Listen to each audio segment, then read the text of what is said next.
Might just attend from here and get some work done. Well, yeah.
Right? All right, I'm gonna call to order the regular meeting of the Central Naugatuck Valley NPO. We will have Mayor Dunn lead us in the pledge of allegiance. Pledge allegiance to the flag of the United States of America and to the republic for which it stands, one nation, under God, indivisible, with liberty and justice for all. All right, approval of minutes. We have a second? Second. All second. Oh, okay. We're gonna call the roll twice today? We have to call it close, yeah. And just for everyone's, a reminder to everyone, this is the first meeting, we're actually separating the MPO meeting from the NVCOG meeting. So you have two agendas, same Zoom meeting, two different attendance lists. From the bylaw thing? Because we're writing separate bylaws, we waited to try and do the merger of our four towns into the Naugatuck Valley MPO that are in the Greater Bridgeport Valley MPO right now. It's failed multiple times over the years, so we're now designated as a TMA. We feel like it's very important to come up with a separate set of bylaws that run separate meetings. So it should be fairly invisible for you. We'll go through it. It's the shorter meeting. Most of the transportation business actually ends up taking place under the COG meeting anyway, because they're COG wide for the most part. So with that, roll call, from the town of Beacon Falls, First Selectman Smith. Here. Thank you, sir. From the town of Bethlehem, First Selectman Buckner. Here. From the city of Bristol, Mayor Zoppo. Here. Thank you. From the town of Cheshire, Deputy Town Manager Andrew Martelli. Here. Thank you. First Selectwoman Mar is unavailable this week, from Middlebury. From the borough of Naugatuck, Matt Hess. Here. From the town of Oxford, First Selectman Temple. Here. Town of Plymouth, Mayor Sikorsky. Here. We didn't hear from Mayor Shin. Here, is First Selectman O'Neill online from, Southbridge? No. We are expecting. From the town of Thomaston, First Selectman Saleh. Here. From the city of Waterbury, Mayor Furner. Here. Yes. From the town of Watertown online, I think we have town manager Mark Ramo. Present.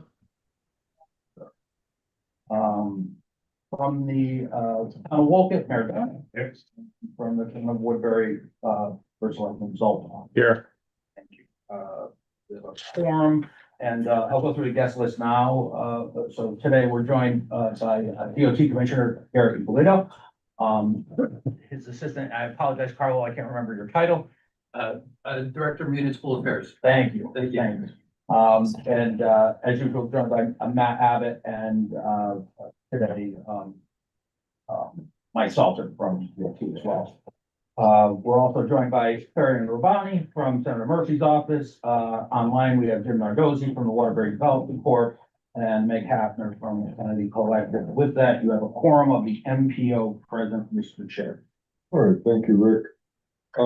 Is there anyone either in the room or on Zoom that would like to make a public comment? Any requests? We can receive no request online. All right, last call for public comment. We will now go to the approval of minutes. No move. Second. All right, motion and a second. Any questions or discussion? All those in favor? Aye. Opposed? Motion carries. Minutes of the special MPO meeting of 3/5/26. We have a motion. So moved. Second. All right, any discussion? All those in favor? Aye. Opposed? Motion carries. All right, we'll go to the MPO meeting. Rich Donovan. Yes, good morning and thank you. So we have one change to the 25 to 28 tip, which is the current tip. This is for project 17-198. And so this is an exciting one. We've been looking to see this happen for quite a while. the Middle Street Dam in Bristol, which is immediately west of where Route 229 comes together with Route 72. This dam has been an issue for a while. It's the flooding has caused a number of issues on the Quabic River. The Department of Energy and Environmental Protection has pulled funds to remove this structure. And in doing so, the Department of Transportation is asking for addition of this project to do some sediment cleanup, both a little bit upstream and a little bit downstream from this structure is the way it interacts with Memorial Boulevard, Route 72 and Route 229. We've spoken with the city. They of course are in support of the project and are aware that there's no local share on this project. You can kind of see on this map where that is taking place. But it is just $1 million with an 80-20 split between formula protect dollars and state funding. And those are the one more. Questions for Rich? We have a proposed motion. So moved. Second. We have a motion and a second. Any discussion, questions, comments? All right, all those in favor? Aye. Opposed? Motion carries. Presentation of the 27 to 30 tip. Is that you, Rick? That's me again. Yep. Okay. All right. So just a little bit of background on the TIP process. The 27 to 30 will be our next 4-year range of the Transportation Improvement Program. The Transportation Improvement Program is a federally required deliverable from MPOs. It has to list every single federal dollar that we anticipate spending over that period of time. This is where you all, as the board of the MPO, have control over how federal money is spent. So resulting from the Interstate Highway Program and some of the lack of local decision-making in the 50s and 60s in the transportation system, Congress established MPOs specifically to give local elected officials control over how those federal dollars are spent and how these state and federal program or projects interact with your communities. So typically, like I said, it has to be a 4-year document. We have historically always done an update every 3 years so that we have time as necessary to work with the Federal Highway Administration and Federal Transit Administration to get these approved and in place in case anything were to be delayed. Our last one, the 25 to 28 tip, was endorsed at the very last minute. We really cut that one close. So we're trying to get back to this 3-year cycle in coordination with DOT and our partner MPOs around the state.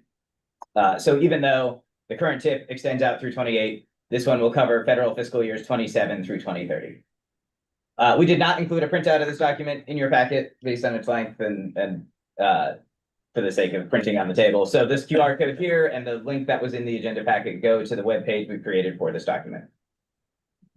And you want to take public comment? I'm going to do just a little bit more presentation and then we have a special public comment period for this one. Yeah. Proceed. So the last tip was heavily FTA funded. Of the two, so we break the projects down into 2 categories, federal highway and federal transit. The last tip, we were doing a bus equipment replacement here in Waterbury, and so that brought the FTA side of the picture up quite a bit. For this tip, we're looking at just under $1.5 billion total in projects across the 4 years, as well as some future year projects. And as you can see from this breakdown, we are heavily looking at federal highway projects in this cycle. We go one more. A couple of things that we want to touch on. So the first is performance-based prioritization. One of the federal requirements as we're putting these projects together and as the state is rolling up MPO's tip into the statewide transportation improvement program is that we're making these decisions based on actual real-world performance. And so through a combination of the performance measures that you all endorse on some schedule, some like the safety targets endorsed every year, some endorsed on a 3 to 5 year schedule, we're setting targets for the performance and the condition of the system. And then we're making these decisions based on those targets and our actual real world performance against them. Something that I think is important to call out, the vast majority of funding in this tip is not specific projects happening in your town, like a one-off project happening in your towns, but regional or statewide projects. This is important because unlike many states, Connecticut really does prioritize system condition and maintenance of what exists. We know we have an older system. We know we have a number of condition issues that we're addressing. We also know we don't have a lot of room for expansion. There's, the ability to build new highways or to build new infrastructure is pretty limited, given that we're effectively built out. So the vast majority of funding in this tip is going towards system preservation work. You'll see a number of miles of resurfacing, a number of systems being replaced, bridges and structures being protected and updated. And so I want to call it very specifically, this performance-based prioritization is the core of how these projects end up in this tip in coordination between us and the department. And I want to thank my team for doing a really excellent job in helping to make decisions about the projects that are most likely to have a significant impact on the existing system. Fiscal constraint. So these documents are required to be fiscally constrained. Fiscal constraint is an interesting challenge for us here in Connecticut for one very specific reason, and that is that we are very packed together. So you'll see in the map on the right here, the Central Naugatuck Valley MPO actually does cover 4 urban areas, census-defined urban areas. Those census-defined urban areas are how the USDOT sub-allocates funding. In most places, that's not an issue. The urban area and the MPO probably share pretty similar boundaries. In Connecticut, we run into this issue where we have a number of MPOs covering urban areas and a number of urban areas within some of the MPOs. We happen to be the most challenged with this, having 4 urban areas here in the Central Naugatuck Valley MPO. So what we end up doing, we look through and we get a sense for the fiscal constraints or the sub-allocated amounts for each urban area. We pull a rough estimate of our percentage of the funds that we expect to be available to us as a region based on the population within the urban areas. And that is what we determine to be our reasonably expected amount of funding. We happen to be in a spot where we are outperforming in some of the urban areas based on a number of factors. You know, again, we're making decisions really more based on the prioritization of projects than just population. And we know we have quite a bit of work we need to do in our region to get our system to a state of good repair. Importantly, you know, at this statewide level, the DOT is dealing with fiscal constraint on the state level. Which is, you know, so we work really closely with the statewide tip unit to make sure that our tip is fiscally constrained and that the statewide tip is also fiscally constrained. And lastly, I want to highlight one notable project out of this tip that I think we want to bring to your attention. We are still working on, and importantly, we will not ask you to take any action on this today. So as a future year project in this tip, we are the Stevenson Dam, the crossing of Route 34 over the Stevenson Dam is called out.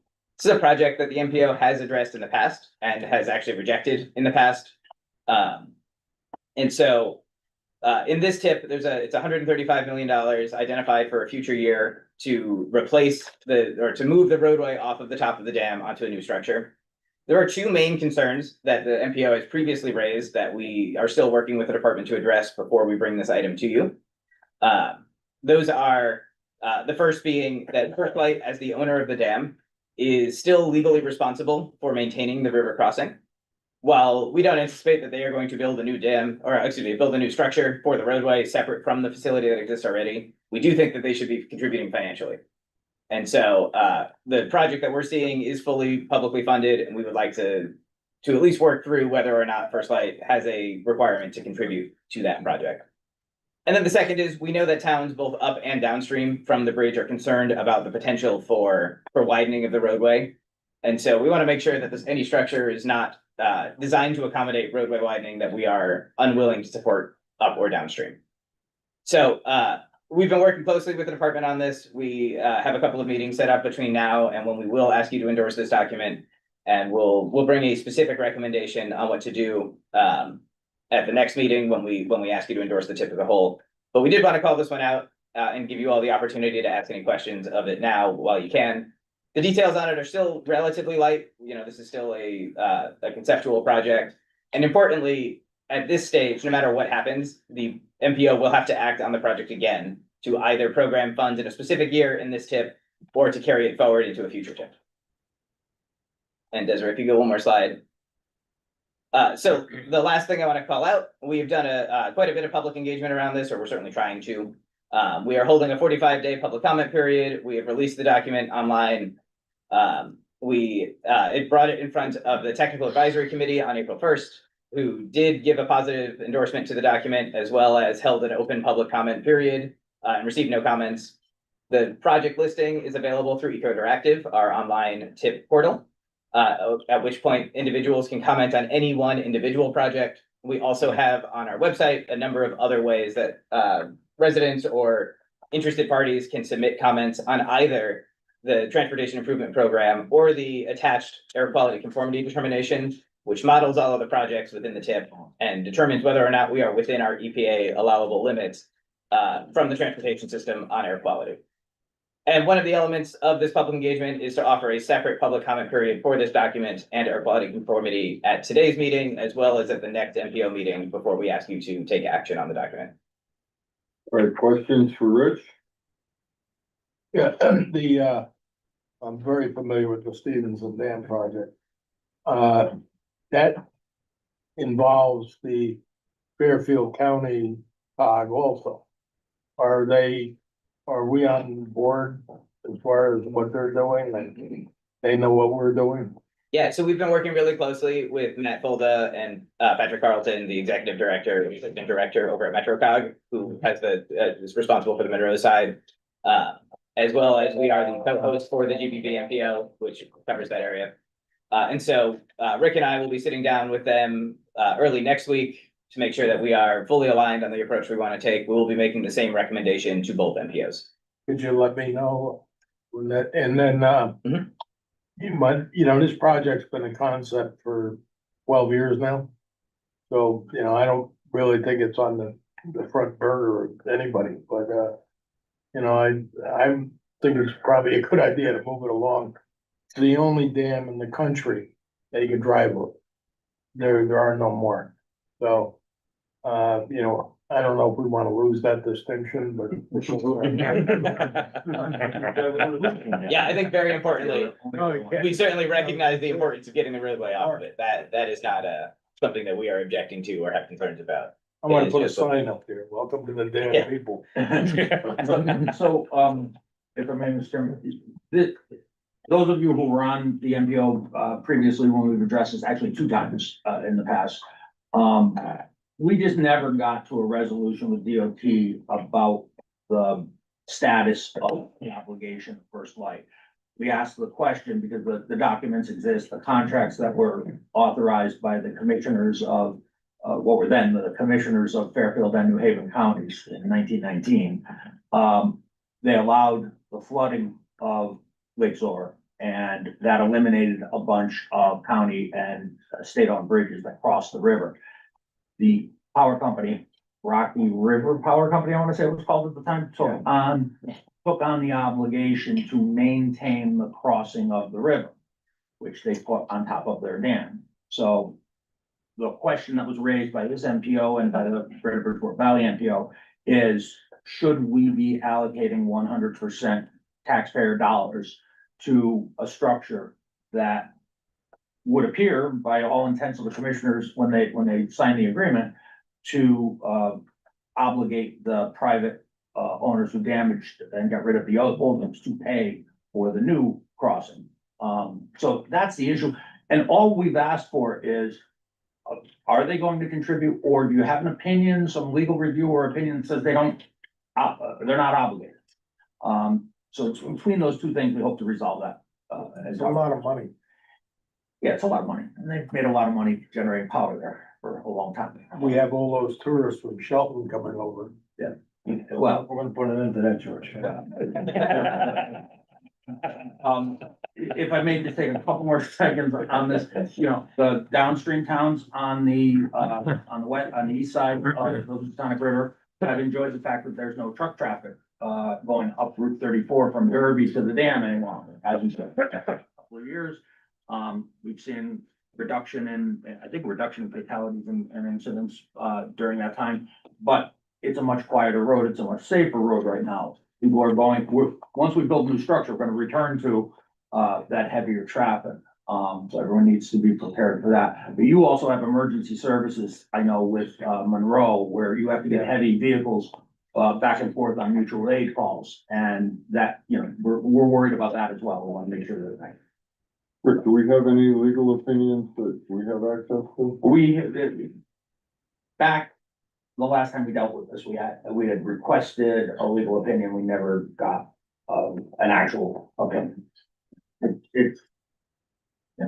See, you really, came to something that it could be a real sticking point here. Because once that bridge is built, then they're gonna allow the trucks Right. back. And they never, it was always myself and the first selectman on Monroe that were involved in the discussion. And I said all along, it should also be Derby, Shelton, and Seymour, and even Ansonia, where they, they're going to be impacted by that traffic. Yeah, oh, big time, Yeah. big time. But I think, the department has done a really good job on major projects and public involvement and community discussion around, what we've seen with Numex, and the other towns that have gone on. I would expect a similar level of involvement, and planning for that project. This is very early, the department just needs to schedule money in a future year so that they can begin to approach the project. We just want the answer, as to whether the owner of the dam is going to participate if they're obligated. But I can tell you, there's still trucks going over there. Yeah, and we see it all the time, yeah, but. Any questions for Rich? Any more questions for Rich? Or you wanna open it up for public comment? Please. Does anyone wanna make a public comment? All right, last call for public comment. Didn't receive any requests online. Yeah, we do have a dedicated meeting about this for the public on April 30th. All right, then we'll proceed to item 5, now done. I'll move. Motion to adjourn. We have a second. Second. All those in favor? Aye. Closed. Meeting is adjourned, and I'll call to order the regular meeting. And once again, we'll have, are we doing no pledge this time? We need to vote. It's not on the agenda if you want to, we can do it second. I think I want to. Mayor Dunn? To the flag of the United States of America, and to the republic for which it stands, one nation, under God, indivisible, with liberty and justice for all. All right, Rick, roll call. So to keep this quick, we'll note, for the record, all the members of the CNVMPO are still present for the NVCOG meeting. And we're joined now, online by the Mayor of Derby, Derby Martino. Mayor, is there? Yep, I'm here, thank you. From the town of Seymour, First Selectwoman Dragonis. Here, thank you. And from the city of Shelton, Mayor Loren. Yeah. Okay, I'll also note, that I missed the first time around, Ellen, Graham from Senator Blumenthal's office is joining us online as well. We have a quorum of the COG present, Mr. Chairman. All right, is there any public comment at the regular COG meeting? In the room or on Zoom? Last call for public comment. All right, can we have a motion on the March 20th minutes? So moved. Second, We have and a second. Any questions or discussion? All those in favor? Aye. Opposed? All right, at this time, we have a very distinguished guest with us today, the commissioner. Friend to all of our towns, our COG, the state, so, Commissioner Eucalitto. Great to see you here. To Mayor, thank you. I guess before I start, can I just ask, is there any media present? Just so I know whether to temper my. I don't believe we're. Oh, no, there may be one online. Who's next to Jim Nardosi? That is Dr. Kakowski from Trinity Health. Oh, that's the medic, okay. No. Okay. Media present. So one, just want to start by thanking everyone for the partnerships over the past winter. It was a very difficult winter for state DOT, as I'm sure it was for all of your public works departments. I think given the storms that we saw, I think we were wildly successful. And other states actually called upon Connecticut for help this year to help them clearing snow in multiple instances. So appreciate the hard work that the public works departments did. I know we're all living with the potholes as a result, but part of living in New England. So I want to start by just prefacing that I think, Connecticut has made some great progress on our infrastructure the past several years. We are, as Rich pointed out in his discussion earlier during the MPO meeting, we are an aging state.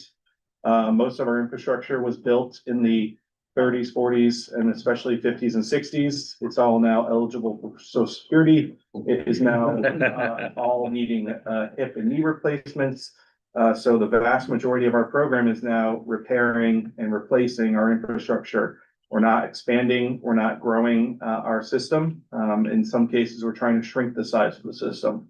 Because in some cases, we overbuilt it, assuming things were gonna happen that didn't. So that is a huge portion of it, but we are making progress there.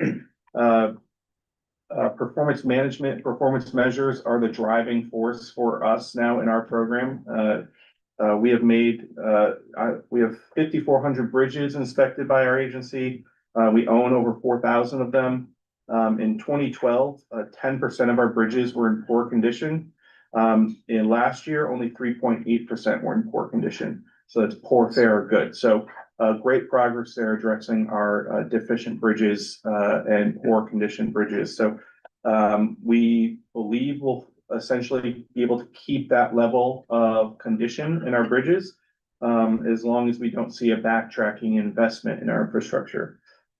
Same thing on the road side, we continue to make progress on pavement condition across the state. It takes a long time. Inflationary factors have really taken a bite out of our ability to do work. Working with Federal Highway, using the Highway Construction Index inflation factors, it's about a 70% inflation in the highway construction side over the past 3.5 years. So that has really eroded our ability to get work done with the federal program. But we're trying to be creative in how we can continue to address the projects we want to get done. Just like you're doing your tip, we did release our 5-year capital plan recently, programming out $15 billion over 5 years. It's our largest ever, but it assumes flat funding on the federal side and flat funding on the state side, no growth on either side. Our big push is going to be to try and make sure we see some growth on both sides, or at least keeping pace with inflation. That's our goal. But we'll need everyone's help at the local level to make that push as well. On our state side, the state budget side, I do want to flag we are continuing to face pressures moving forward. So we have from the Special Transportation Fund, the STF, the two biggest expenditures out of that each year are this year, $1 billion is going towards debt service for capital projects. So every capital project we do is essentially funded by or by bonds sold on the market. And then we pay those back over 20 years. So $1 billion in debt service this year. And then there's $1 billion budget for me for my operations. 660 million of that goes to pay for bus and rail service in the state. And then about 250 million of that is paying for staff at the DOT. And then the rest is SALT, essentially. So it's SALT and utilities. So our budget is really limited because the amount of funding we're putting to pay for bus and rail service has more than doubled in the past few years. And the amount of debt service for the capital projects, given our expansion of our capital program, has increased substantially as well. So those are putting pressures on the Special Transportation Fund. So I expect in the next 2 years, the state is going to have to take some steps to address that. Because when you look at the revenues coming into the Special Transportation Fund, back in 2000 and 2001, the state actually reduced our gas tax by 14 cents. And since then, we have not increased any essentially new fees or revenue coming into the transportation fund. What we've done is instead take money from the general fund and put it into the transportation fund. So now 40% of our transportation fund is paid for out of sales tax, general sales tax in the state. So gas and diesel tax are no longer the major contributors to the transportation fund. So that is something that collectively, if we want to continue to maintain bus and rail service, and we want to continue to maintain our capital program, that is something the state is going to have to address within the next 2.5 years. And lastly, federally, it's something on the horizon that we're going to have to address. September thirtieth of this year is the expiration of the 5-year surface transportation bill or the infrastructure bill. Congress was supposed to come out with a Senate and a House version in the very near past, which they never came out with. At this point, it's doubtful they're going to run a bill in either chamber. So they'll probably do a continuing resolution, flat funding the program. Not ideal, but at least it will allow us to continue to have federal projects until they can run a bill. The biggest thing for Connecticut is that we want to make sure that they adjust funding for the states for inflation. We don't want to go backwards. And we need to see rail included in the bill. There's a lot of talk right now to exclude passenger and freight rail from the transportation bill in DC. If that happens, we're going to be in a world of hurt here in Connecticut because our largest projects right now on the horizon are going to be some passenger rail projects that have to get done. If we don't have federal funds for those projects, we will have to starve our highway program and transfer funds to do those because they're movable rail bridges that if they fail, the entire Northeast corridor, which carries Amtrak and Metro North, will come to a halt. And so that will be something that the state of Connecticut shouldn't have to bear by ourselves. We need federal partnership there. So that's our big push with our federal delegation, is to make sure it's a multimodal bill and that we don't go backwards in funding. We maintain the same level of funding adjusted for inflation. So with that, appreciate the opportunity to be here. Happy to talk about any of your priorities. I will flag, we have Carlo Leone was already introduced. He's our Director of Municipal Affairs. Mike Salter is leading our MPO coordination unit. So Mike and his team are the liaisons directly to the COGs and MPOs across the state. And then Pam Sacato is our Senior Director of Government Affairs, overseeing legislative, federal, tribal, and municipal issues. So we've reorganized the agency a bit to do more service for local governments and for the MPOs and COGs, ensure there's better communication back and forth. So all of them are available at any time, just as am I. So I'm happy to talk about your priorities. Thank you. All right, I guess I'll start off with one question and then turn it over. On the scary news with the federal government there, what's the timetable on that? And more particularly, I'll just say the freight rail projects I'll say in Naugatuck and going down the line in the valley. If we make progress on that in the next year or two, is that soon enough or is it all at risk? It's definitely a risk. So the surface transportation bill expires September 30th of this year. If they do a continuing resolution, essentially punt it another year, they will continue the formula funds for the federal program, which does not include the discretionary grant programs that you're going to want to see and that I want to see. So Chrissy is for freight rail, consolidated rail improvements. State partnership for the Northeast corridor is for passenger rail. So those are competitive discretionary grant programs that we want to see reauthorized and re-upped. The House Transportation Committee was intending to release a bill this spring, this month, they told us. It has not occurred yet.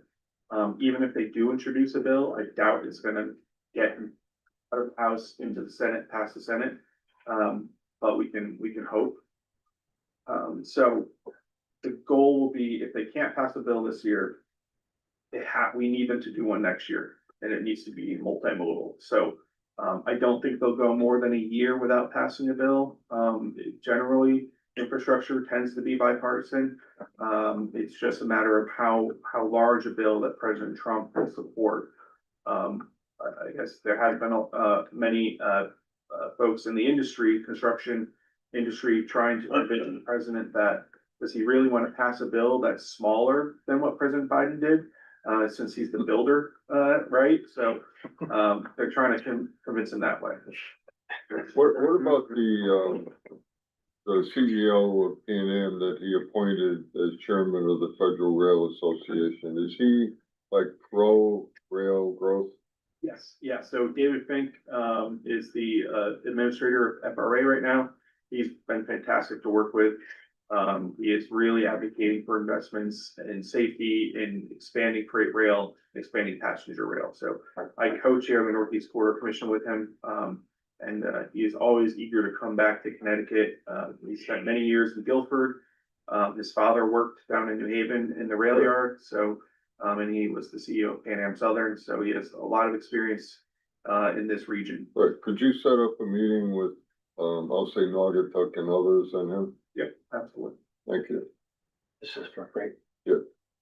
All right, any questions for the commissioner? Actually, I would like to ask one question if I could. You talked about the budget before, and you gave the breakdown between the debt service and the transit operating. I just have one question. Where does the cost of acquisition of new rolling stock live? Is that in the debt service or is that in the transit operating? No, that is entirely capital. So it's we bond, and State Bond Commission provides us with the funds. And then it's paid out over 20 years via debt service payments. Right, so it's in that $1 billion, not the 660. Yeah, it's in the $1 billion debt service. Yes. Okay. Yeah. Thank you. So when do those trains arrive on the Waterbury branch line? So the first new rail cars are going to begin arriving early next year. The first one is going to arrive late this fall as a test train to begin operating across the lines. And then if we don't identify any defects, the remainder will be delivered early 27 throughout the course of 27 and go into service. Fantastic. Yeah. Yeah, Yeah, sure. Commissioner, so one of the things we've talked about over, during this legislative session has been the proposals around Shoreline East and how it could impact service on, the branch lines. So many of our legislators have been asked to support that bill for Shoreline East in return for other asks on transit or bus or whatever. And our concern has been really twofold, and Rich will correct me if I get some of the facts wrong here, but we know, I know that you earlier in the session had spoken to the General Assembly and Transportation Committee, I believe, about if you had to pay for the increased service on Shoreline East, one of the options was to run diesel to avoid the Amtrak catenary charges, which was what, 8 million, I think, something like that. So, but the concern for us, obviously, when we hear you say you're gonna run diesel there is where do those locos come from? And so what should be our level of concern with being able to retain the plan for rolling stock and So we have no plans to reduce service on the Waterbury branch line. It's high performing. I'll admit, it's a little frustrating sometimes to talk to other advocates about the criticism that we have are not supporting Shoreline East, when in fact, Shoreline East has 132 trains per week. Waterbury branch line has 130 or 134 trains per week. So it's not that we're targeting the Shoreline East community, which goes from New Haven to New London. It's just not as many trains as they had in the past. But it's comparable and almost exactly the same number of trains as the Waterbury branch line has. So the fact that the Waterbury branch line has so many more riders than Shoreline East, I think is due in part to two reasons. One, the density of population on the Waterbury branch line, and the makeup of the individuals using it, who oftentimes are those who are working in jobs that they're not able to telework. Shoreline East communities are very sparsely populated population centers, and many of them are working in the office 1 or 2 days a week now, as opposed to 5 days a week pre-COVID. So there's a balance there. If we were to restore to 200 something trains per week on the Shoreline East, that would starve the transportation fund of another 25 to 30 million per year, which, given this statewide spending cap, what are we going to cut to accommodate that, right? So it's a conversation I think that the whole state needs to have. What's the future of public transportation we want in this state? Because I know there's also a big push for continuing microtransit programs. which I support microtransit. I don't think it's the right fit everywhere. We already have fixed route bus service. Maybe you don't have microtransit on top of those fixed routes because it's duplicative. But it's a great option for suburban and rural communities to connect them to train stations or to hospitals or to education centers or to supermarkets. So those are the types of things we need to be having a conversation collectively as a state around as we head into the next couple of years and figure out if we're going to need to raise new revenue for transportation, what do we want to fund in the state moving forward? Because we won't be able to do everything that everyone wants. And we should look at these performance measures. What's the highest performing systems and the highest performing routes and realign to accommodate that. Thank you. All right, any other questions for the commissioner? Just one comment for the commissioner. You know, Shoreline East, that's a discussion that has raged on for years and years and years. And what is it that they don't understand about ridership? You know, at some point in time, the common sense has got to prevail, no? Yeah, yeah, That's why I asked. I the don't mean. governor and I both would like this to not come up on legislative sessions. Also, we're growing a lot faster. We're gonna grow really fast over the next 5 years. No, I agree. And you know, the thing, you look at the population growth, you look at the economic development occurring here, right? I mean, we see the demands on the road system here in the valley. We see the housing growth, the housing stock growth. So it's why we are excited to continue to be making the investments on the Waterbury branch line that we're making to make it even more attractive for users of the system. All right, last call. Last call, I just wanted to thank the commissioner. I know it's a challenge on Route 8, but the department's doing a really solid job of making all of those improvements between Waterbury and Shelton. It's tough. It's a tough place to work and keep the highways open. I ride it every day. I drive it every day. And the department's really done a fine job. Thanks. How many not on the train?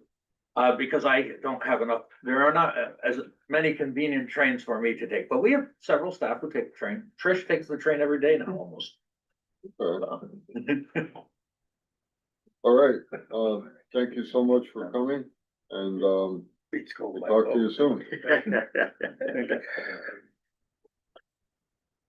We reach out. All right, Michael, are you ready? Yes, sir. All right, let's go. Thank you. Okay, so, the finance report for the period ending February 28th went out in the packet last week. There you have the full breakdown of the report. Here I'll just go over some of the highlights. So currently we are 8 months through the fiscal year, about 56%. Our budget to actual is 59%. And that has been trailing behind, the projected, over the past several reports as we're still working on fully, hiring the full staff and getting full staff. Our net position though is $125,000 in the surplus. As you recall, we did project a $250 transfer from general fund to cover our transition expenses to the new office space. So once those expenses start to happen, probably the next month or two, you're gonna see the net position start to balance out what was projected. We have a cash balance of just under 4 million. Our deferred revenues our general fund is 1,062,000 and we have 3.1 million in deferred revenue. Also, in part of the net position, our general to actual budgeting. So basically our operating budget, we're at 54%, so a little bit less than our actual revenue. Other than that, there aren't any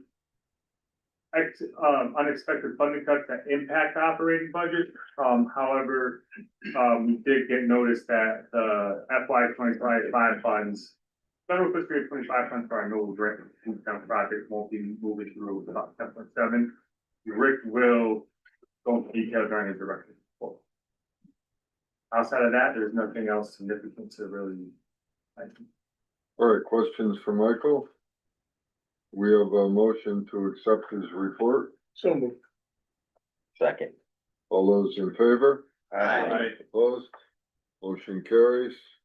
Director's report, Rick Dunn. Okay, thank Thank you, Mr. Chairman. I plan to make this a quick one. It's gonna be a little longer than I had intended. I apologize in advance. So legislative update is really nothing for us to go through. No surprises, nothing new that we haven't talked about previously. The majority leader's recommendations for the housing bill from the roundtable pretty much preserve status quo for the moratoria on 830G.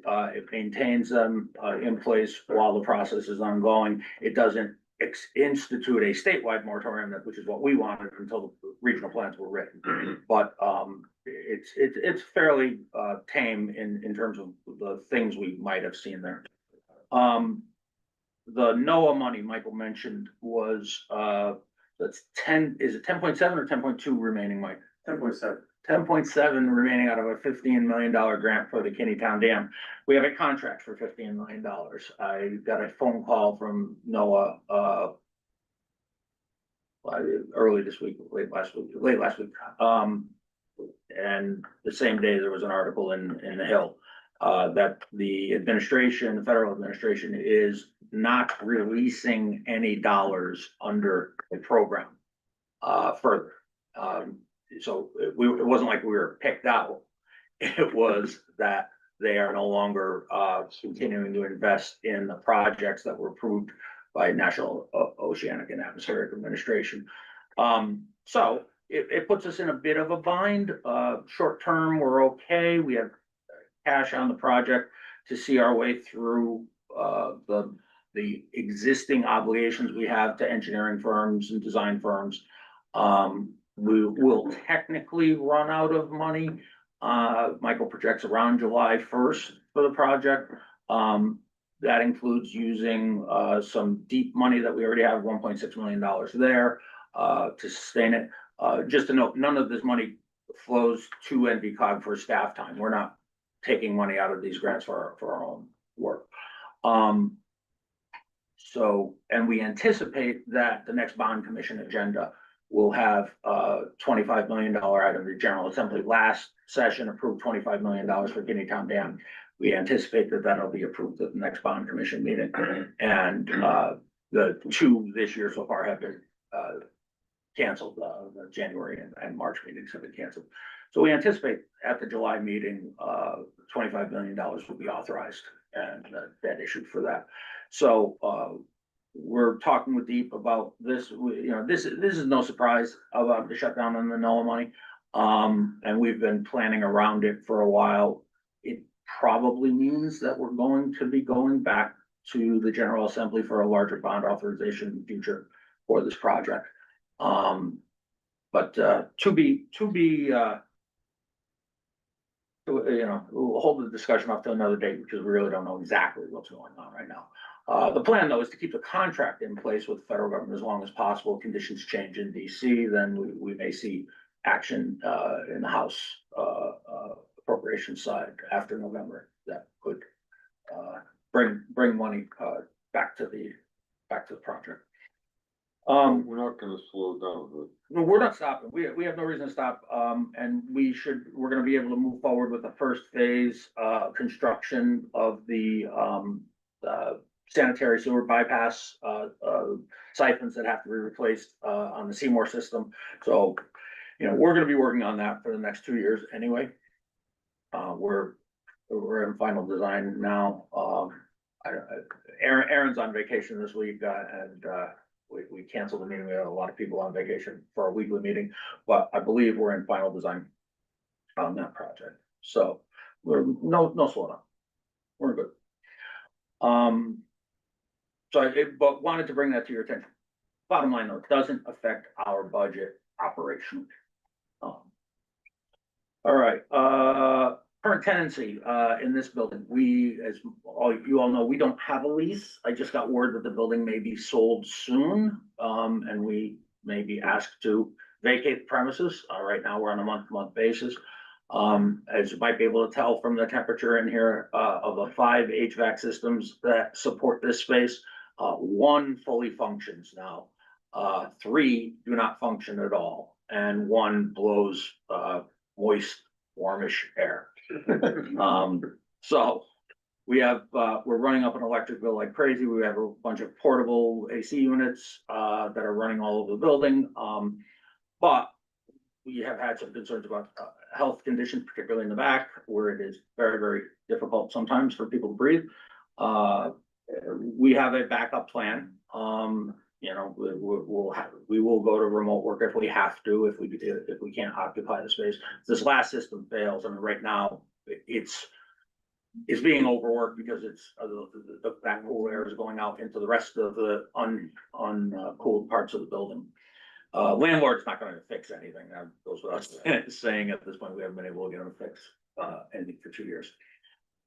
So this leads into our move to One Exchange Place. We're working with the city on it. We were originally supposed to have control of the space March 30th. We all missed that date. So we're working with them on the date where we'll have possession of the building. Hopefully everything goes well. We're able to stay here as long as we can, and then move directly over into the space at One Exchange Place. If for some reason that space is not ready and we have to leave here, you know, we'll go back to something similar to what we did during COVID. And I'll work with the city to see if maybe we can get a meeting room at City Hall when we need to have board meetings, so we can still bring everyone together. But I just wanted to let you all know where we are with that. I walked the space. It looks pretty good. They're making progress. They're painting this week, so we're working through some punch list items, right, Michael? Yes, sir. And I want to thank Michael and Rich Crowther and Rich Donovan in particular, who have worked on this, and Faith. Where's Faith? Faith Thurman. They've been a team really putting in all the work to keep this project moving and on track for us. With that, I have no other items for my report. Happy to answer any questions. Questions? All right, let's go to Brownsfield. Ricardo. Thank you, Mr. Chairman. So, as always included in your agenda packet, you guys will find the current status of the active NVCOG brownfield projects.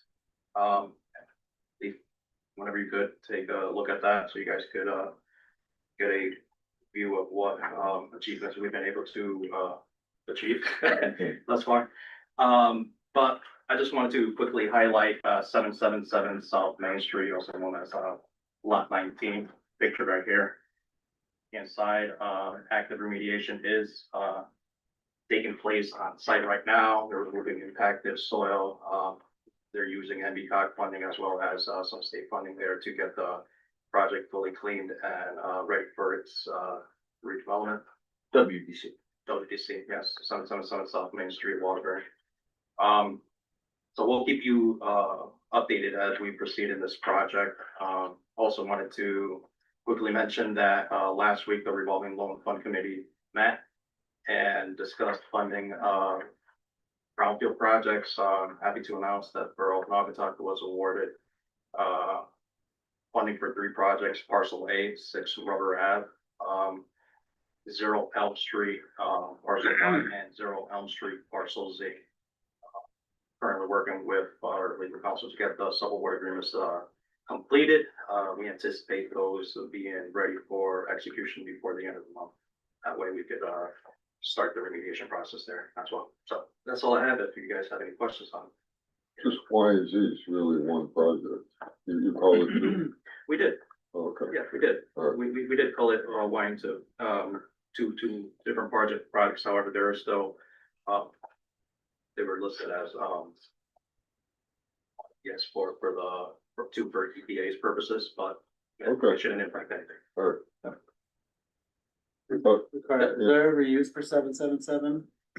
So the Jim Nardozzi, I believe, is online, as well as far as we are aware, the city of Waterbury intends to use 777 South Main Street as an extension of 359 Mill Street, the food hub. All right, questions? Thank you, Ricardo. All right, I guess we go back to you, Rich, transportation planning. Yes. Yeah, so just like Rick said in the beginning, the majority of our transportation planning work will still happen here in the COG meeting because it does apply to all 19 towns. but as we prepare for our first federal certification review for the Central Naugatuck Valley MPO, we will formally split those out. The first item here under COG transportation planning is the FTA capital program certifications and assurances. The Naugatuck Valley COG serves as the FTA capital recipient for the 4 lower Naugatuck Valley towns. And in coordination with the VTD, we are responsible for their capital program. Each year, the FTA puts out a list of items to certify, and we have to complete our certifications and assurances. We have gone through the checklist, which I believe is in the packet, and we are fully in compliance with the program as always. And so we are asking that you adopt resolution 2609, endorsing the certifications and assurances. All right. We have a motion. Motion and second. Any discussion? All those in favor? Aye. Opposed? Motion carries. Kevin Ellis. Thank you, Mr. Chairman. Good morning, everyone. So I got 2 things for WhatsApp. The first is a cost change, and the second one is a new project. So this first project is a cost change. This is intersection improvements at within Plymouth Torrey Crossing. The proposed improvements will realign the existing roadways for a 4-way stop control intersection at the intersection of Matthew Street, Judd Road, East Plymouth Road, and the Matthew Street and Judd Road intersection is intended to function as a through street collector. So as you can see, the existing conditions picture, it's a little bit of a wide intersection. It is difficult to navigate at times, and the project is seeking to move the intersection and kind of tee things up nicely. So the previous project cost was at 1.3 million. This project has been on our lots of financial plans since around 2017 when the town first expressed interest in the project, but this project has never been previously endorsed by the board. The updated cost now is at $3.6 million, which is in the memo in your packet.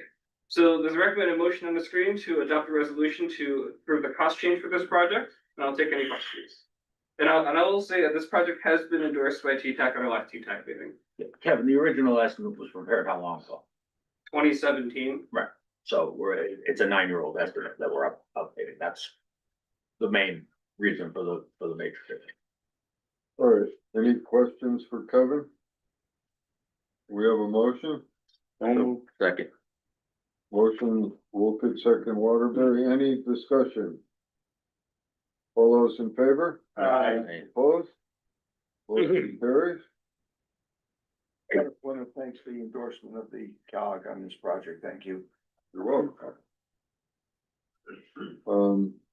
All right, Kevin, next one. Yes, so this is a new project. This is located in Beacon Falls. This is a North Main Street Complete Streets project. This project is about a mile in length, extending from the intersection with Route 42, heading north through downtown Beacon Falls, up just past the Route 8 on and off ramps.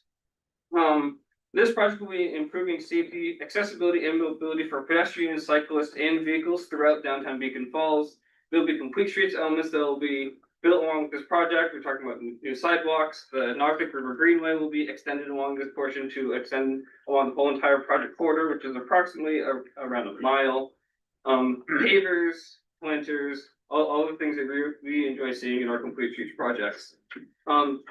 This project has an estimated total cost right now of around $15.1 million. $15.1 million for the project. So there's a recommended motion on the screen to adopt a resolution to add this project to our WhatsApp program. Just like the last project, this project has been endorsed by TTAC during our previous TTAC meeting. And of course, I'll take any questions. So moved. Second. All right, any questions or discussion? All those in favor? Aye. Opposed? Motion carries. Also, on behalf of the town of Beacon Falls, we say thank you. Did you start your design yet? We did, we started it. It's just for those of you that know, that's the old Route 8. That's actually Route 8. Yeah. And they still treat it as Route 8. So it's crossing Main Street. You take your life in your hands at Beacon Falls. But no, the plans are coming together. It's gonna be a nice project once it's all done. Great. And Mr. Mayor, if I may. I just want to let you all know, so we intend to do a detailed financial plan update on the WhatsApp program at the next board meeting. Obviously, it's been a while since we've done one. We've had a number of changes to the program, but we are we are rapidly approaching being first to fully expend our lots of dollars, which is a very exciting milestone for us. And certainly our coordination with the department on this program has been incredibly successful, and we appreciate all of you for bringing projects forward and keeping the project moving so effectively. So Rick, you're still encouraging us to continue to bring projects, right? Always, yes. Explain that rationale for people that don't know. Yeah, so you'll see at next month's meeting that we are pretty significantly over-programmed, out now through the next 5 fiscal years. And I realistically probably longer than that. This is an incredibly important program to be way over on our total allocation, for a number of reasons. First and most important, these projects, we may be able to find other sources to get them done. Waiting to get the projects into the program only further delays the potential implementation. But second, and equally, if not more important, being able to demonstrate the demand from municipalities for this program is incredibly important for the department when they go into the legislature and ask for each year's allocation. Thankfully, all of the regions around the state now are catching up and are at least programming their allocations much more effectively than in the past. But if every year they're asking for $80 million and there's still hundreds of millions left in the program that have not been assigned to projects, it's really difficult for the department to make the case that there's more money needed in this program. So our region, especially being so aggressive on over-programming, gives our legislators a very strong case for why this is important and why additional state funds should be put toward this program each year, allowing us to continue the improvement of systems within each of your towns. All right, thank you. All right, hey, on-call engineering list.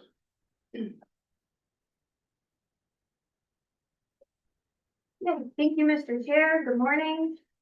This item does require board action.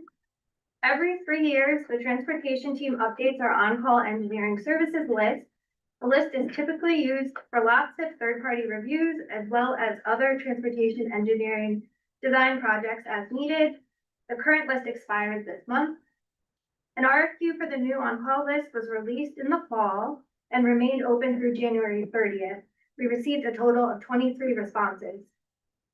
Following the close of the RFQ, we convened a selection committee to review the submissions. The committee consisted of 4 members of TTAC representing 4 different municipalities, along with 4 NVCOG staff members, 3 from the transportation team and 1 from environmental planning. We developed a scoring rubric with 20 criteria derived directly from the RFQ, along with an objective rating system, 1 through 10. Each submission was reviewed by 4 people, 2 TTAC members and 2 NVCOG staff. Scores for each criterion were then averaged and compared across all of the firms. So the firms with the top scores are the ones included on this list. The evaluation also included consideration of some prior experience working with the firms. So the final on-call list is before you today and has already been recommended by TTAC. We are asking the board to endorse this updated on-call engineering services list, which will be valid for 3 years with the option to extend annually for up to 2 additional years. I'm happy to take any questions. So much larger list, right? It's a much larger list than last time, but we also received more submissions. I think it's good. Always better. So, I don't know if any of the CEOs have any questions. This list we use for our programs, but it's also available as an on-call list, and should satisfy any of your local requirements for public, selection. So if you need to procure a firm that's on this list, you can use the process we use to put a scope out and get a price back, get multiple prices back, so. Is it just for highway road infrastructure or is it other architectural engineering services? So we did include bridge, we did include some landscape surveying, Drainage. traffic drainage. There were a lot, and I can share the RFQ with you, because we did want to reflect a variety of types of projects that do come through WAPSIP, and other projects.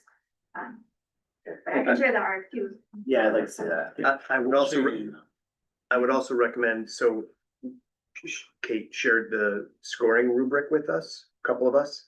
For those who are interested in taking a look at the scoring rubric, was super helpful. Great piece of work, by the way, all of it. But it will help you sort of sort out as you think about what you're trying to use this list for, which one scored better on the particular task that you're trying to fulfill, right? So I'm not voicing it on everybody, but I highly recommend you ask for the scoring rubric too. Thank you, Chair. And I would just note, we have a second on-call list for environmental engineers, that we maintain. Between the two lists, there's a pretty broad scope of services that can be available. Architectural is not something we normally go out for. But, you know, if the town's asked for it, we can always do that. All right, can we have a motion? So moved. Second. Any discussion? All those in favor? Aye. Opposed? Motion carries. So, Rich, we're back to you. Back to me, yes. So as you all know, the region recently adopted a Vision Zero action plan paid for under a Safe Streets and Roads for All grant from USDOT.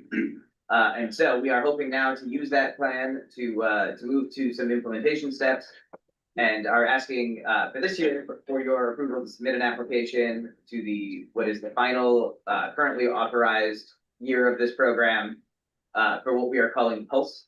So Pulse is a project in coordination with Trinity Health that will put medical assistance and full blood or whole blood and equipment on ambulances throughout the region. We're joined today by Dr. Kukowski from Trinity Health, who I can open it up to make a few comments. Can everybody hear me okay? Yes. Yes. All right, so I thank you for the invite. Dr. Kyle is also on. He was able to get on the meeting.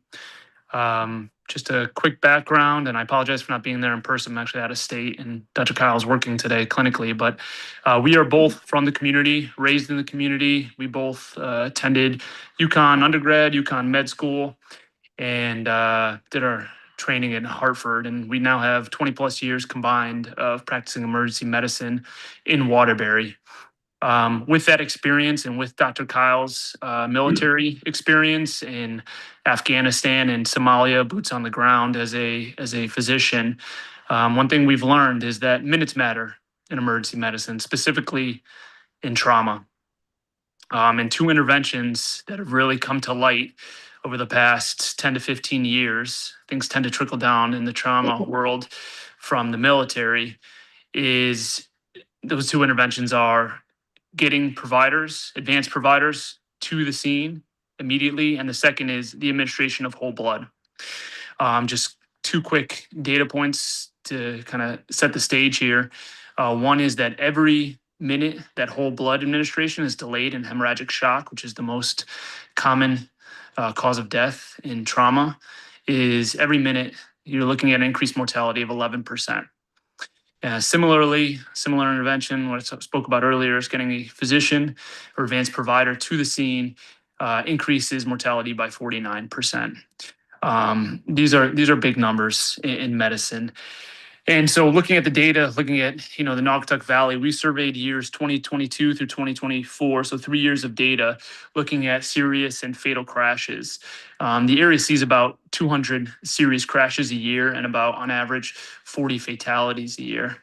And with that in mind, this program, what we hope to do is to get whole blood out to the community, out to these crashes immediately, and also with that, have a physician-led response team at the scene of these incidents.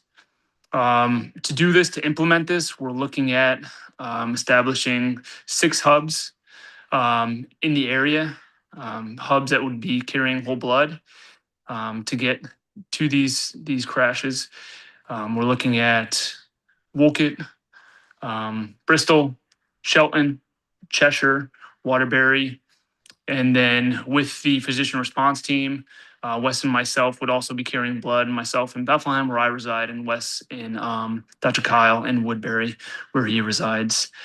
In order to do this, the money obviously is of the essence, and we're actually following the blueprint of the Capital Region. An emergency physician through Trinity Health up at St. Francis implemented a similar program, and he did it through the Safe Streets for All grant, federal grant. It's a $3 million grant that we're hoping to, with your support, apply for. In order to do so, we needed a 20% in-kind match, and we were able to shore that up with Trinity Health in New England last month.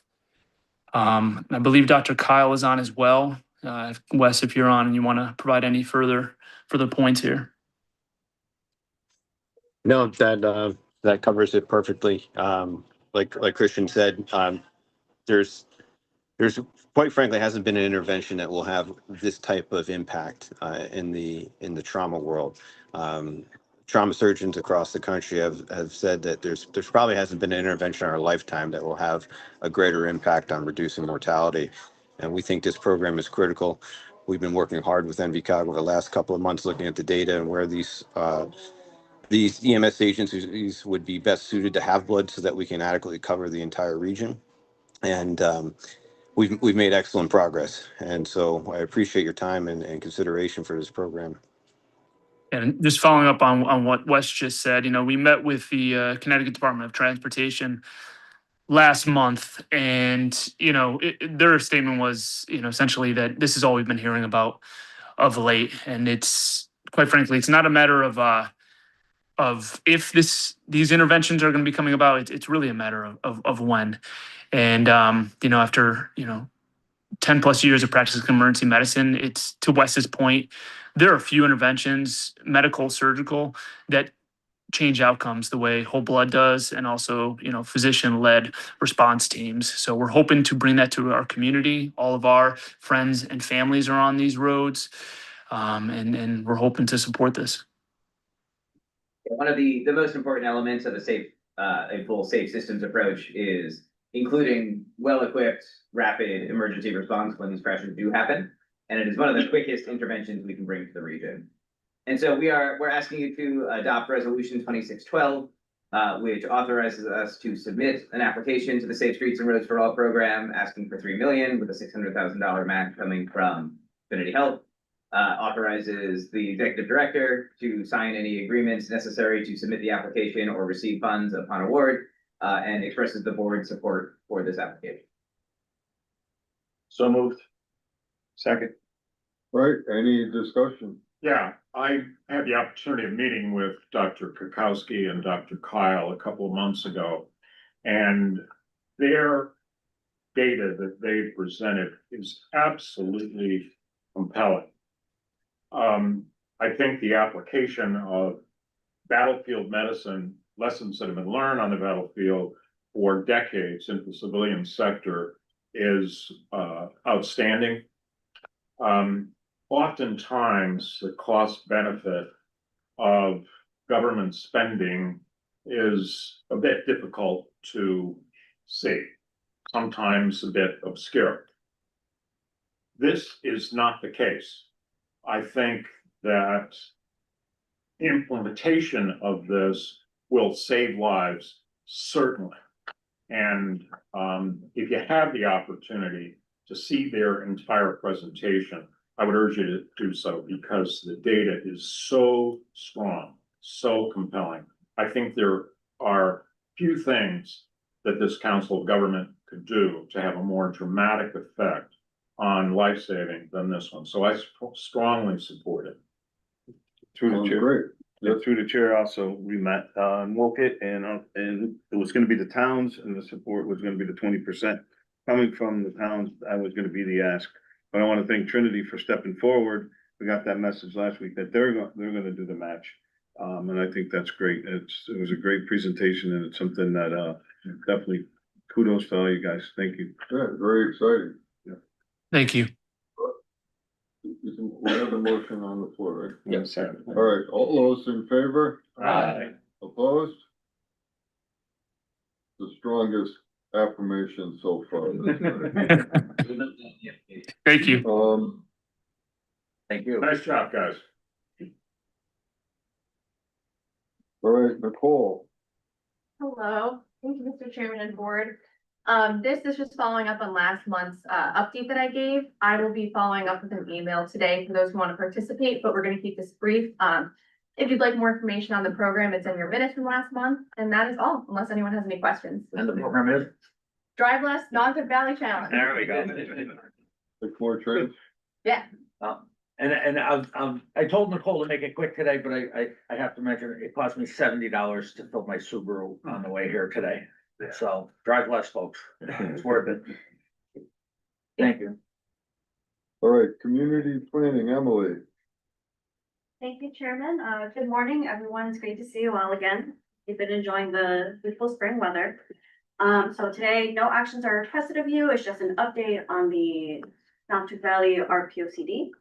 So as you know, it is currently underway. Since our last update, we've hosted a number of events within the community as well as internal meetings with NVCOGCT staff.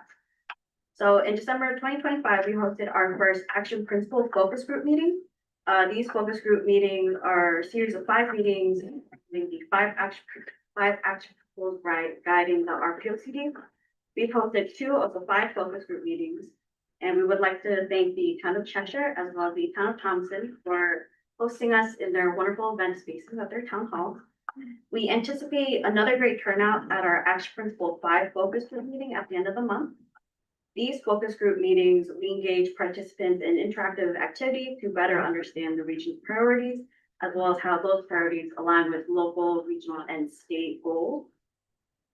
In addition, we had participants separate into groups and engage in scenario planning discussions, where they were able to discuss around familiar common scenarios that municipalities may go through and kind of brainstorm strengths, weaknesses, and solutions deriving from their expertise and knowledge.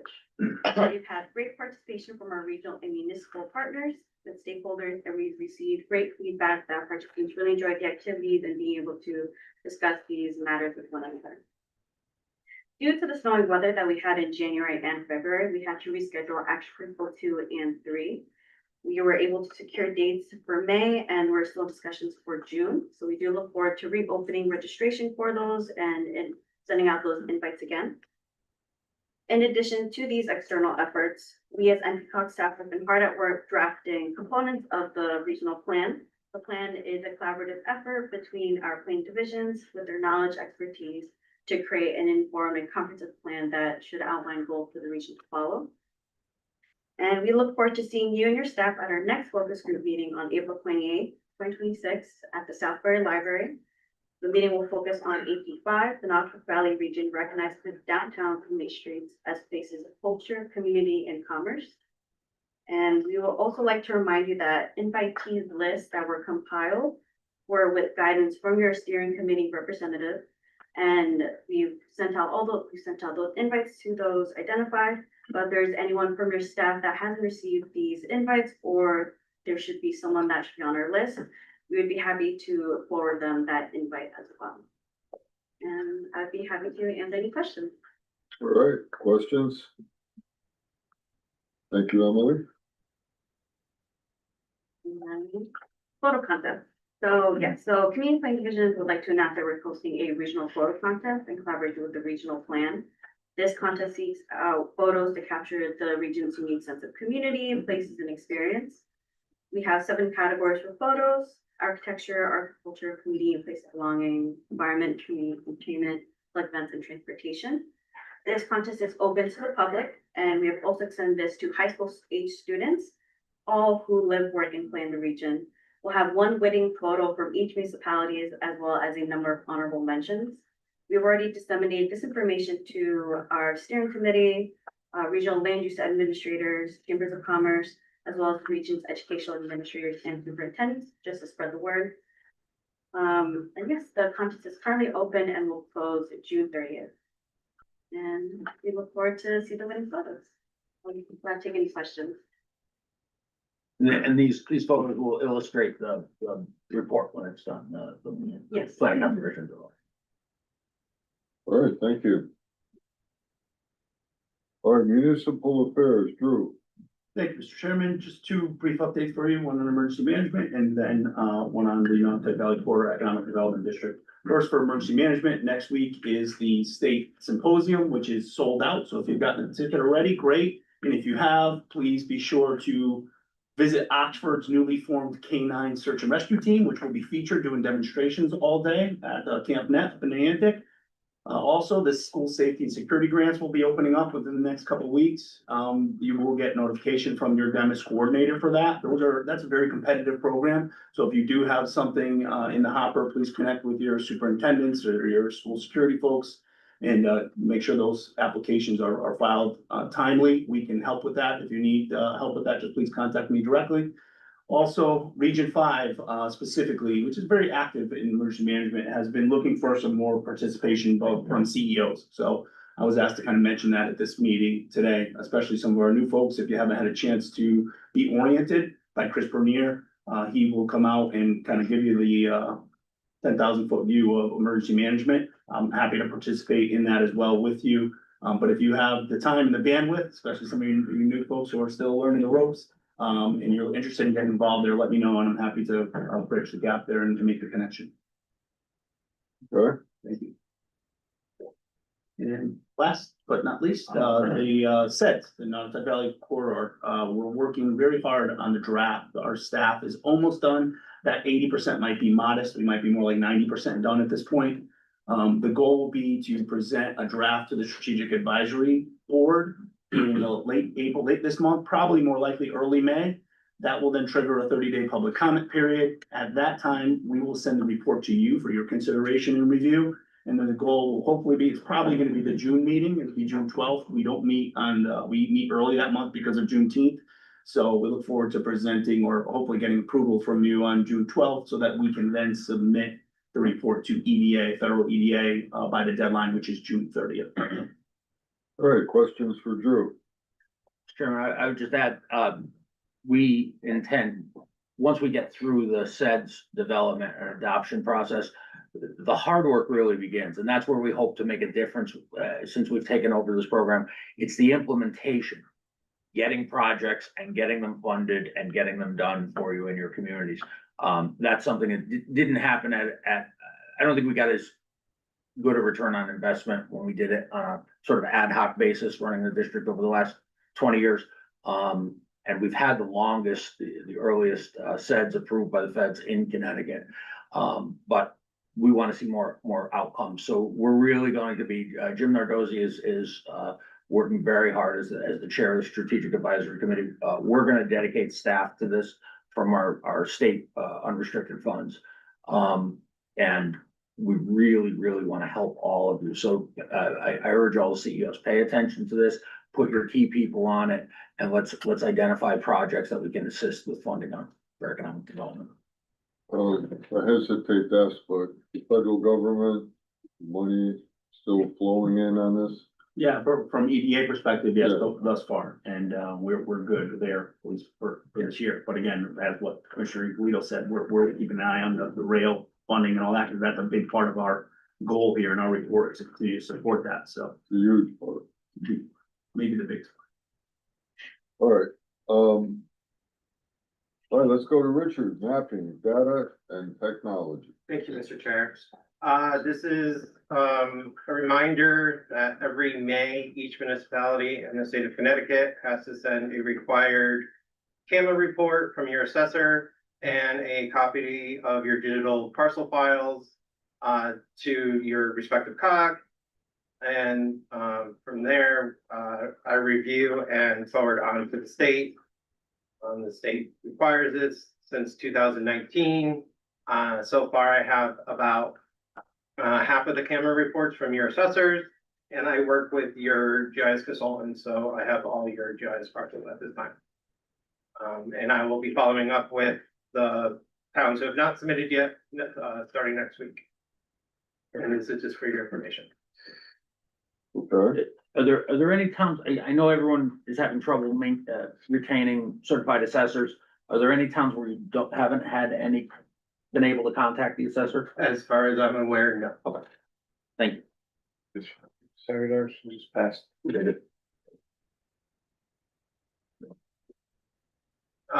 This is a reminder from last month. NVCOG is co-hosting an event with the Nature Conservancy on urban forestry.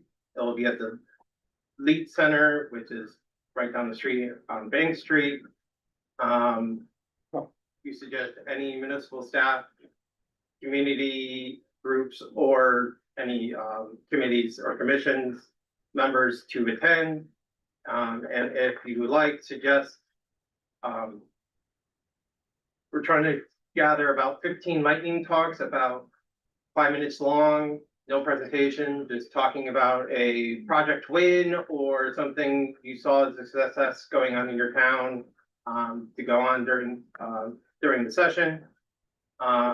You can sign up to do that along with registering with the link on the screen, the flyer in your packet, or there's all kinds of information on the NVCOG website. Next. Tree City. Danny. Thank you, Mr. Chairman. As part of our tree canopy assessment outreach, NVCOG encourages all municipalities to work towards attaining their Tree City USA designation from the Arbor Day Foundation. Currently, South Perry is the only municipality within our region to have this designation. They've held that for 27 years, which is longer than some of our staff have been alive. To become a Tree City USA, there are only 4 simple requirements. First is to have a board or tree department. This could be an appointed board or simply the department in which your tree warden is housed under, as long as it's a board or department that's responsible for the trees in the city. The second is to have a tree ordinance or legislation. This requirement may be satisfied by section 23-59 of the Connecticut General Statutes, though a municipal tree ordinance is highly beneficial. NVCOG, DEEP, and the Arbor Day Foundation all have resources to assist in creating and reviewing a tree ordinance. The third is to spend $2 per resident on trees. For some municipalities, this is as little as $6,700. This can include staff time, volunteer hours, materials, and other tree-related expenses. And fourth is to have an Arbor Day observance within 1 year of recognition and yearly thereafter. This year, Arbor Day is next Friday, April 24th, so happy Arbor Day to all who celebrate. If you are interested in becoming a Tree City USA, please contact me using the email on the slide. I will now take any questions. Is that a day off in Southbury? One can only hope, but I think so. All right, thank you very much. Thank you.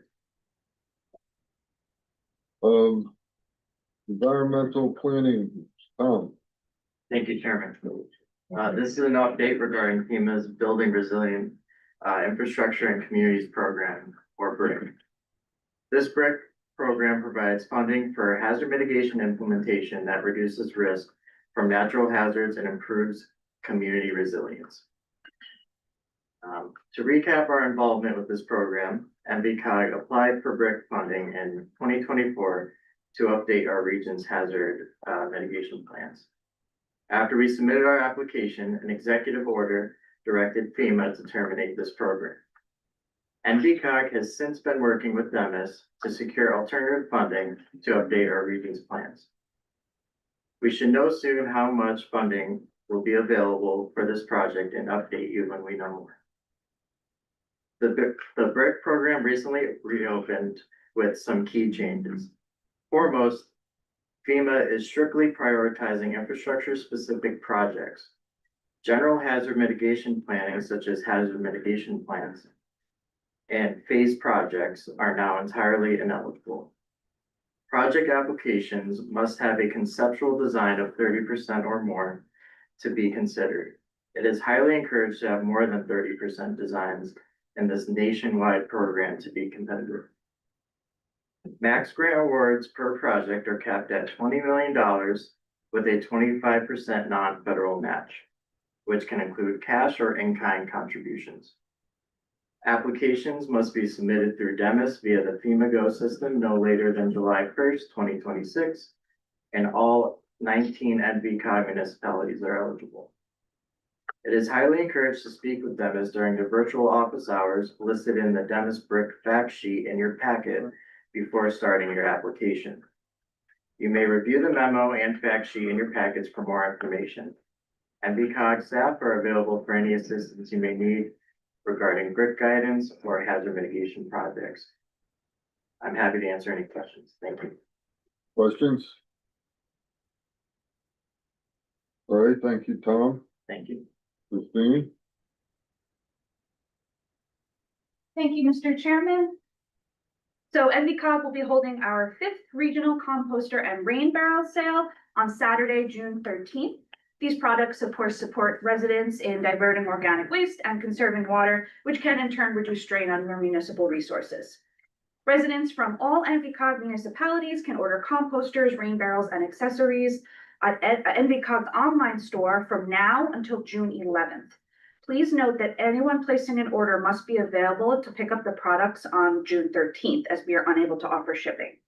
We've arranged 2 pickup locations on the 13th, the Seymour Senior Center from 9 a.m. to 11 a.m. or Thomaston High School from 1 p.m. to 3 p.m. All CEOs should have received a flyer and a press release, which can be found also in your packets today. So please help us advertise the sale by sharing this information with your residents. Oh, look at that.